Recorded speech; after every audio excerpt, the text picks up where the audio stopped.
नमस्कार साथियों, अखिलेश विकल चैनल पर आपका स्वागत है। इधर सावन का कुछ प्रसाद मिला है और सावन का प्रसाद, भादों का प्रसाद कुछ अच्छा होता है तो कुछ गड़बड़ भी कर देता है। इस नाते तबीयत थोड़ी नासाज है। इस नाते कई दिनों तक कोई काम हो नहीं पाया। फिलहाल आज जो कुछ मेरे पास है वह आप लोगों के समक्ष प्रस्तुत करने का एक अवसर चाहता हूँ। आज एक ख्याल आया कि एक क्षमा मांगी जाए भाषाई त्रुटियों के लिए, प्रस्तुतिकरण की कमियों के लिए। लेकिन ऐसा करते करते रुक जाना पड़ा, क्योंकि भाषा के संदर्भ में इस देश में ऐसी अराजकता है, भाषा के संबंध में इस देश में ऐसी अराजकता है कि कुछ समझ में नहीं आता। कोई कभी कहीं किसी तरह के शब्दों का प्रयोग कर जाता है। प्रचलित शब्दों के एक भाषा से दूसरी भाषा में प्रयोग तो हमेशा से चलते रहे हैं, स्वीकार्य भी रहे हैं, अच्छे भी रहे हैं। लेकिन अप्रचलित शब्दों का जबरदस्ती भाषा में प्रयोग, यह भाषाई गुलामी नहीं तो आखिर क्या है। और मज़ेदार बात तो ये है कि जो राष्ट्रद्रोही घोषित रूप से हैं, साफ साफ नज़र आते हैं, उनकी तो बात ही अलग है। जो राष्ट्रभक्त के रूप में हमारे सामने चमक रहे हैं, वो भी ऐसे काम बहुत आराम से, बड़े सहज भाव से करते जा रहे हैं। जैसे आज ही बांग्लादेश के संदर्भ में एक वीडियो देख रहा था, तो उसमें शरण की जगह एसाइलम शब्द का किसी महानुभाव ने प्रयोग किया, जबकि एसाइलम शब्द तो आज तक मैंने भी नहीं जाना कि इसका मतलब क्या होता है। लेकिन संदर्भ से समझ में आया कि शायद ये शरण के लिए कहा गया है। इसी तरह एक महानुभाव हैं जो संविधान के बारे में वाकई बड़ी गहरी जानकारी देते हैं और बहुत कायदे से लोगों को चेताते हैं, लेकिन उनको प्रस्तावना कहने में झिझक होती है। वो प्रस्तावना को प्रियम्बल बोलते हैं।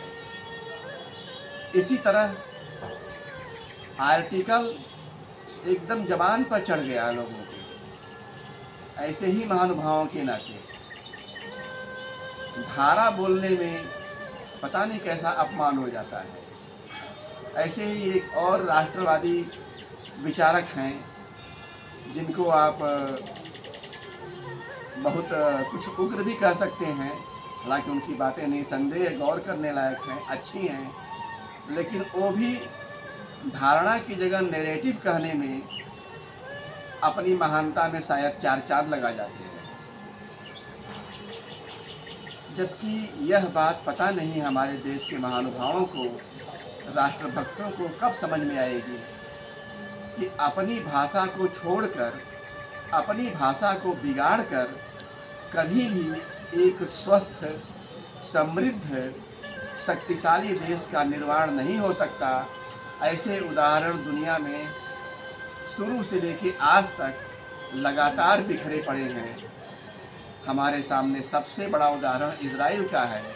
1 करोड़ से भी कम आबादी वाला देश अगर संगठित है तो अपनी मर चुकी भाषा हिब्रू को पुनः जिंदा करके और उसे अपनी राष्ट्रभाषा बना करके। लेकिन यहाँ तो चाहे वो पक्ष के हों चाहे विपक्ष के हों, सबको अपनी भाषा की रेण मारने में गर्व महसूस होता है। इसीलिए यहाँ तथाकथित राष्ट्रवादियों की बातें भी हवाई लगने लगती हैं, क्योंकि वो मूल बातों से अलग हो जाते हैं। खैर, आइए एक कविता भी इसी के साथ देख लेते हैं। बस अपने पाँव तले जमीन तक सिमटा सिमटा, बस अपने पाँव तले जमीन तक सिमटा सिमटा, चिंता में डूब जाता। इस कविता में बात वही है कि एक सीधा साधा आदमी जो अपने सीमित क्षेत्र में जीवन जीना चाहता है, ईमानदारी से मेहनत से जीवन जीना चाहता है, उसके लिए भी क्या क्या समस्याएं हैं। और शायद इन बातों को समझ करके इस तरह अपने अपने खोल में जीने वाले, अपने आप को अपनी खोल में महफूज महसूस करने वाले समझेंगे कि उनकी खोल महफूज नहीं है। अगर वो बाहर जाग के बाहर की स्थितियों को नहीं देखेंगे, उनका प्रतिकार करने की सामर्थ्य अपने में नहीं भरेंगे, तो निसंदेह अपनी सारी सादगी, सारी सिधाई, सारे सीमांकन के बावजूद वो भी एक दिन मारे जाएंगे, और बल्कि यूँ कह लीजिए कि वो सबसे नरम चारा बनेंगे। बस अपने पाँव तले ज़मीन तक सिमटा सिमटा चिंता में डूब जाता कि पता नहीं कब कहाँ पाकिस्तान हो जाए, बांग्लादेश हो जाए, पता नहीं कब कहाँ पाकिस्तान हो जाए, बांग्लादेश हो जाए, कश्मीर हो जाए, केरल हो जाए, कश्मीर हो जाए, केरल हो जाए।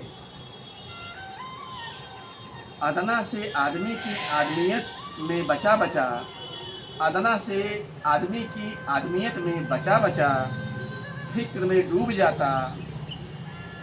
डूब जाता कि जाने किन इरादों से, जाने कैसे धंधों की चाल में, जाने किन इरादों से, जाने कैसे धंधों की चाल में कौन इकबाल हो जाए, कौन जिन्ना हो जाए, कौन इकबाल हो जाए, कौन जिन्ना हो जाए, कौन गांधी हो जाए, कौन नेहरू हो जाए, कौन गांधी हो जाए, कौन नेहरू हो जाए।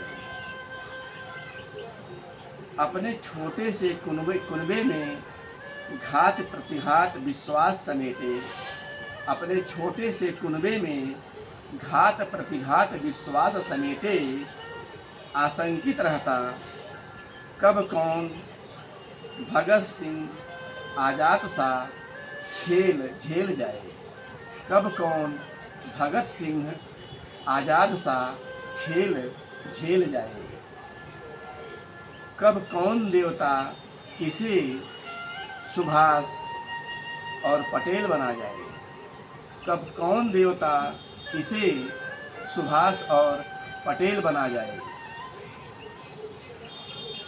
अपने सीधे साधे रास्ते पर पशु से मानव बनकर, अपने सीधे साधे रास्ते पर पशु से मानव बनकर सर थाम बैठ जाता, अपने सीधे साधे रास्ते पर पशु से मानव बनकर सर थाम बैठ जाता।